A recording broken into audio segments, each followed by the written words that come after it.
Hello and welcome back to the next part of my trying to get a new agent series as an actor in Australia. If you saw my last video, you know I've just left my previous agent and I'm now going freelance for a little bit until I find a new agent that aligns with my goals of having access to overseas auditions, voiceover auditions, and theatre and film auditions. That's the goal. And I know there's a lot of agents out there, but they all seem so difficult to connect with, find, network with, reach out to. It's always emails and it's always a bit of a shot in the dark. And so I'm creating this series to meet my goal and hold myself accountable to do all of these things I need to do, like showreel updates, headshot updates, working out the best way to email and communicate with agents, etc., etc. But also doing this to hopefully open up more conversation around agents and agencies and actors, relationships with agents, things like that, because it's so mysterious and so icky and weird sometimes. So I'm just here to talk about it because I think there's so many stories we haven't all shared as actors together about this kind of thing. And I think it's really useful to hear other people's experiences because I want to be cast in all the brand new shows coming out. And I know you do too. I just moved my plant from my bedside table to my bookshelf. And it feels like it's hating me right now because I'm doing my best to take care of it, but it's been going through hell recently. Like the pot has fallen over 3 separate times. One of the pots smashed, actually, so photo of that. But I love her to pieces. Anyway, this is just another update of what's going on for me right now in my journey to getting an agent and the things I'm currently doing. So I'm very excited to let you know all of these things because I just love the pursuit so much and the planning and organizing and the networking. That's what most of our life is going to be as creators. And so I feel like loving that is quite important, or finding the plus sides in that. You can't always just be looking at the goal, I guess. Today I'm going to talk about organizing and filming showreel scenes because showreels are just a whole universe of importance and also, again, a lot of confusion and a lot of hard work. And it's a very important thing of what we do. It's the same as getting headshots. It's the same as going to acting classes, etc., etc. But yeah, showreel scenes are just a beast because you're either forking out hundreds and hundreds of dollars to get a professional team to do it for you, which always feels a little bit, for me, stressful and a little bit like unfamiliar. It's great to work with people you don't know, but when it's for you and you're the customer, you're paying for it, but then everyone's just there and you haven't met them before, and it's just a lot versus filming something with friends or, getting cast in something and then being able to use the material. Usually you do comedy, you do drama, right? Maybe I'm missing something, but that's how I've always perceived it, is some funny, lighthearted action and some more emotional action. So those are like a few of the ways people get showreels, and that's a few of the ways I've had scenes in the past. I shot one with a friend who paid for a showreel package, and that was great. I've used material from 2 different short films I was in, but the thing is that they were very niche. You can actually watch my 2025 showreel. I'll link it somewhere. You can see I'm in like a McDonald's looking outfit in the first scene, and I'm aware that that is such a specific looking brand and type of performance and everything, and so I'm like, I need slightly more casual clothing type situations, I guess, or just more castable things, because if you see that, you're just going to cast me in a commercial. I think it's safe to assume that casting directors and agents are incredible at what they do, but they're going through so much all the time that your head's going to do first impression when you're seeing things. So if their first impression of me is girl in McDonald's uniform, they're going to see me as a commercial actor that should be in a McDonald's ad. Like they don't really have tons of time to just be like, oh, but she's wearing McDonald's clothes, but I could see her in grungy leather jacket. It's like, they're just not going to do it. I'm saying that out of assumption. If anyone is a casting agent or director or an acting agent that ever sees this video, please bring yourself into the conversation. I know that myself and any other actor wants to hear anything you have to say about it. So yes. But safe to assume that anyway. So I'm thinking, okay, I need to make my look for my showreels more generic, but not so generic that it doesn't stand out. And it needs to just, it's just so hard to pinpoint. And so I think knowing how you're going to be cast and knowing what characters really suit you really helps, and is, again, such a difficult thing to do, especially when you're fresh out of acting school or have only had other people casting you. It's so hard to cast yourself, and you're only picking up information from people you've heard down the line saying, oh, you would be good as a teenager still, or oh, I think you would be great in like the Office type of show, or whatever. Anyway, so I saw Utopia. I was watching it with my dad, and I saw Katie, who's one of the characters, and I said, oh, I could do that right now. If someone booked that for me tomorrow, I could smash it out. Smash it out is crazy. The actor that does it is incredible, so funny. I actually need to search up her name. I was like, if I was casting myself in the show, that would immediately be the character. No question. It was just instinct. And I think if you have an instinct, it's so important. If you watch anything and go, oh, I could do that, you've just got to like write it down, keep it in a list or something. I don't know. And I also thought Australia has a lot of comedy stuff right now, like Colin from Accounts. We've got Utopia. We've got, there's tons of comedy going on. Aussies love laughing, and they love laughing at our niche situations in Australia. So I thought, okay, I have to have a comedy showreel scene. This is before I met an incredible person called Sky, who I'll tell you about later. But I said, okay, so I've got to do my showreel scenes. I need to work out how I'm going to get this done. I'm also a producer, and I just sort of had to merge all of my producing knowledge together to go, okay, how do I just create a showreel shoot? No budget. That's the hard part too, and the kind of unfortunate part. I think it can come down to its bare bones too. If you're at the point where you have no access to filmmakers, not enough money to pay anyone to do it, I think doing it as self-tapes is almost just as good, because you can get a phone. If you know Angela Blake, she does the Smartphone Film Festival. You should check that out. It's very cool. Some of the movies I've seen made on phones is baffling. It's so insane how talented people are. So even if you just have a phone and buy these microphones or borrow these microphones from someone, or I don't know, something, or you can just have voice memos recording really close to you, anything really. But there's always low budget ways to do this, or low resource ways to do this. I'm a big believer that updating your acting materials should cost you a bit in some way, but it doesn't have to be so expensive, because it is an investment you're making in yourself and in your business, really.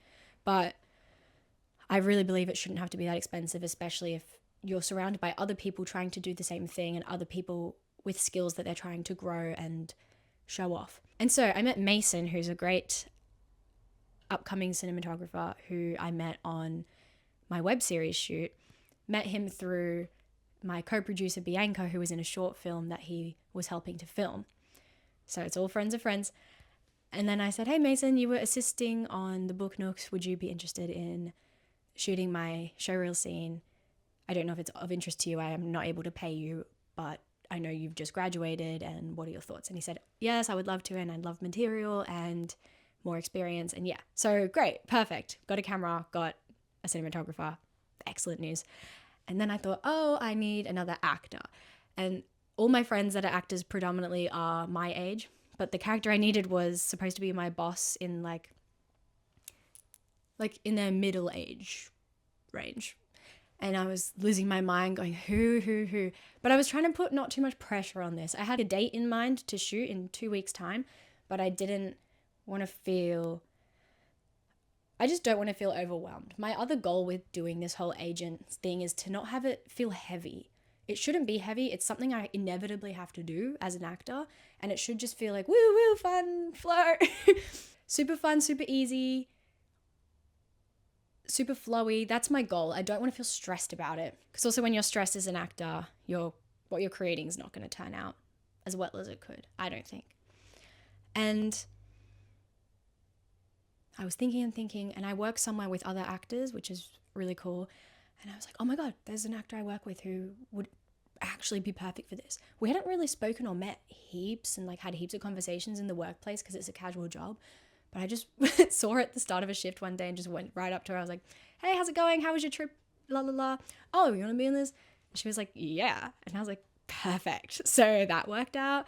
And she gets showreel material too, which is great. It's always about what are the other people that are helping you also getting out of the experience? Because otherwise you are going to carry this big, heavy burden, guilt of I'm wasting people's time and I'm wasting people's energy. But if you know they're getting something out of it equally to you, I think it's so beneficial. So far, Mason is getting material out of this and more film experience, and Carly's getting a new showreel scene with a character that I think suited her very well, and I think she agrees, and it was really fun. And yeah, then I go, oh, I actually also need a director. And that was then the last role I wanted. I didn't want it to be an overwhelming amount of people. And so I got my friend Steph, who is in the same boat as me. She's an actor, and she's also a headshot photographer and theatre photographer. She's incredible. And I knew she's directing a musical at the moment and that she wants to be a director. And so I said, hey, Steph, would you like to direct my showreel scene? And we can also just discuss other things because we're good friends and adds more directing experience to your belt, la, la, la. She said, yep, would love to. And so great. Now, all of these people are insanely talented. 2 of them are very recently fresh out of training, and one of them's been doing this for quite a while and is also incredible, but none of us are necessarily professional showreel creators. We're just creative people trying to make something and having a clear goal of showing off our talents in mind. It was just super fun. I then was like, oh crap, I need a location. How am I going to get an office? How am I going to get an office that it's okay to film in and is really affordable? And I was losing my mind. There's so many offices, but they're always in use, and I feel like you can't just go to an office or use an office out of office hours, but then there's always staff around. Do I know anyone that works in an office even? Aha! My uncle. My incredible uncle. He's so lovely. He's so fun. He's so supportive. And I was like, hey, you work in / kind of are in charge of an office, right? He was like, yeah, for the last 30 plus years. And I was like, okay. Any chance I can bring a small film crew to your office and film something? He goes, yeah, but it would have to be during office hours where my workers are there. And I was like, would that be all right? It would be 3 hours, 3.5 hours. He was like, oh yeah, no worries. I'll just put you in the back office room that no one's using. This guy's overseas. He won't be there. You just have to do it like in the morning because it's quieter on this, and it's quieter on a Friday, so we'll do it on Friday. I was like, okay, cool, sweet. And so then bring the team to the office. We just had to park it. We just went into an office and we filmed. And it was kind of funny because we sort of got free extras because there was people working in the background that were like far into the distance. You couldn't really see their faces, but it was just cool to have office workers in the back. My uncle sent me a message later saying that everyone had such a good time seeing a mini film crew there, and I don't know, I just thought that was adorable that it was a highlight of their office day kind of thing. So that was really sweet. And also for technical things, I used these Rode microphones. I believe they cost $250. One of the best investments I've ever made. I don't know sound very well. These are unreal. I think every content creator on the planet has a sponsorship with these guys, but if I ever got a sponsorship with Rode. So these were our microphones. We just needed a lot of tape to make sure they weren't rubbing against clothes and things. And that was just sort of tricks we'd learned along the way as indie filmmakers. It just kind of all 4 of us just put our heads together of how to place the microphones the best on our outfits and things to hide them and not make it rustly.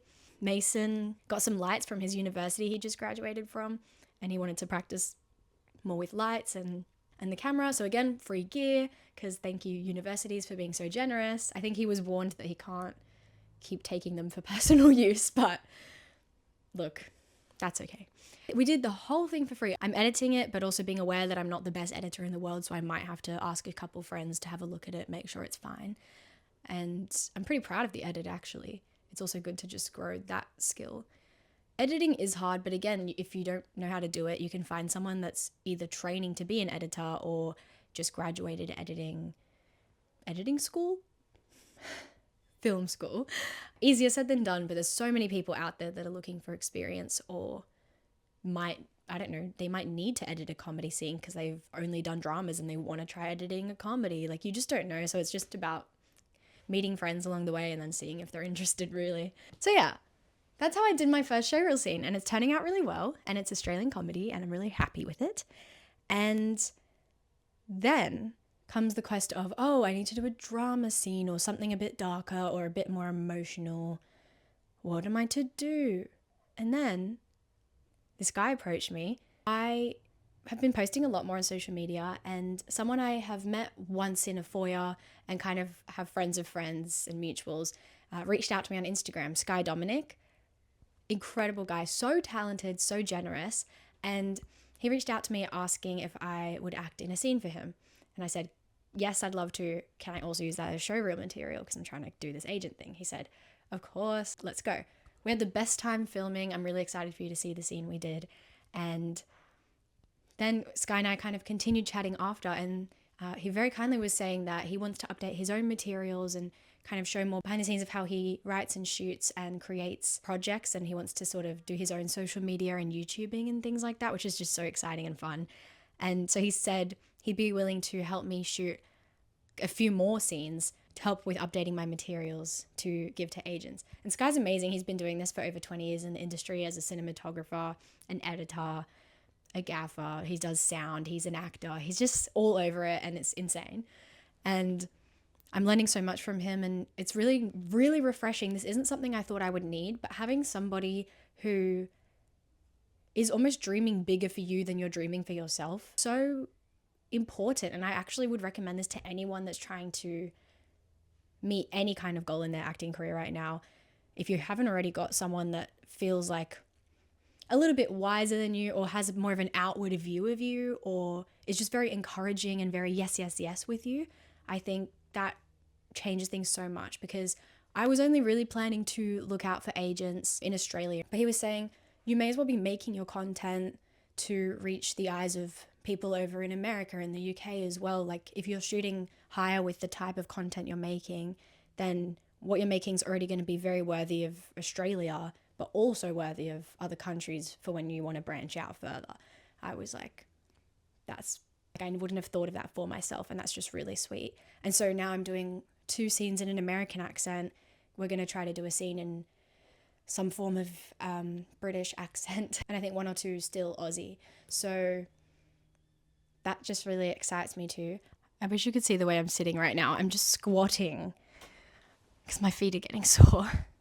Yeah, so this is where I'm at now. I'm working on doing all of these variety of scenes with Sky to really, really elevate my acting reels, and to have a variety of different types of acting reels, and also be able to post this content online for more visibility, and to have anything that a casting director may ever need to see. If they say, I need to see you in a teen drama, there you go. I need to see you do a bit of singing, here you go. Have you ever done a period piece? Do you have a sample of that? Here you go.